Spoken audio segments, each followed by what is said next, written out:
So হ্যাঁ guys, welcome back to my channel. আর তোমরা জানো কদিন আগে আমার ছিল জন্মদিন। তো জন্মদিনে আমার দাদারা বলেছিল তুই কী খেতে চাস, তাই বলেছিলাম বাড়িতে বানানো পিৎজা। তো যে দাদা বানাতে পারে সে দাদা প্রচুর পিৎজা বানাচ্ছিল।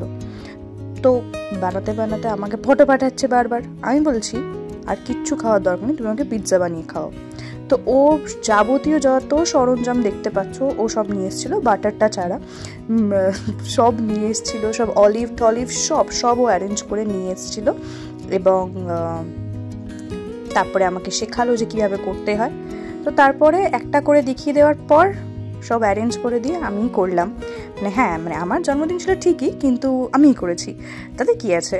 ও তো সব জোগাড় করে এনে দিয়েছিল, ওই দেখিয়েছে, ফার্স্ট এটা দেখিয়ে দিয়েছে, তো অ্যারেঞ্জমেন্টস তো করে দিয়েছে, এবার দায়িত্ব আমার করে নেবার। তো করে নিয়ে প্রায় 4টের মতো আমি পিৎজা বানিয়েছিলাম। তো হেভি টেস্ট হয়েছিল। তোমরা দেখতে থাকো যে কিভাবে আমি করছি। ফার্স্টেই ও তো দেখতেই পেলে যে সসটা বানিয়ে নিল। টমেটো পুরো বাড়িতে বানানোই সস ছিল। টমেটো, তারপরে একটা টমেটোটাকে সেদ্ধ করে নিয়েছিল ফার্স্টে, দেন ওটার মধ্যে একটা শুকনো লঙ্কা দিয়েছিল, দিয়ে আমাকে বললো তুই মিক্সার গ্রাইন্ডারে গ্রাইন্ড করে আন। তো আমি যথারীতি গ্রাইন্ড করে আনলাম। তারপরে ও ওটাতে রসুন, কুচো রসুন কেটে আর পেঁয়াজ কুচো করে কেটে ভেজে নিল।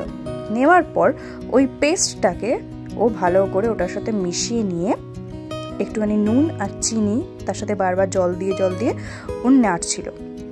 এবং তার সাথে সাথে নাড়ার পর যখন ঠান্ডা হয়ে এলো তখন আমাকে বললো ওটাও গ্রাইন্ড করে আনতে বললো, এবং ওটা আমি গ্রাইন্ড করে এনে দিলাম। দুবার গ্রাইন্ড হলো জিনিসটা। তারপরে তো পেস্ট রেডি। অলিভ কাটা হলো, পনির কাটা হলো।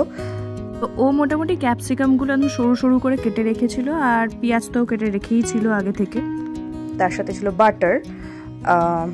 পুরো রান্নাটাই বাটারেই করা হয়েছে। আর জানো তো আমার বাড়িতে নেই, ইন্ডাকশন নেই বা ওটিজিও নেই। তো শেষ পর্যন্ত কী হবে, কোথায় করা হবে? তো অবশ্যই বাঙালির কাছে জোগাড় কি কম থাকে নাকি। তো করার মধ্যে একটি বেড়ি বসিয়ে তার ওপরে এই প্লেটটা সাজানো হচ্ছে, সাজিয়ে ঠাজিয়ে ওটার ওপরে রেখে তাকে ঢাকা দিয়ে আমরা করে ফেলেছিলাম আমাদের দি ফেমাস ভেজ পিৎজা। অসাধারণ টেস্ট হয়েছিল। তার উপরে দিয়েছিলাম একটু বেস চিজ, এবং তার উপরে আবার মজারেলা পড়েছিল। তাহলে বুঝতেই পারছো কতটা টেস্টি হওয়ার কথা। তো অসাধারণ খেতে হয়েছিল। তোমরা ট্রাই করে দেখতে পারো একবার, কিন্তু জানি তোমরা অলরেডি ট্রাই করেছো। তো এই যে মজারেলা পড়ছে দেখেছো, কারি শুধু মজারেলা পড়ছে, কতটা টেস্টি হবে বুঝতে পারছো। উফ, যা দারুণ ছিল না, আমার এখনই জিভে জল আসছে বলতে বলতে।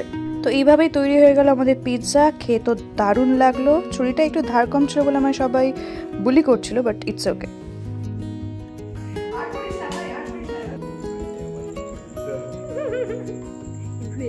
তো এইভাবেই দারুণ কাটলো সন্ধ্যাটা। আর আজকের মতো এখানেই টাটা।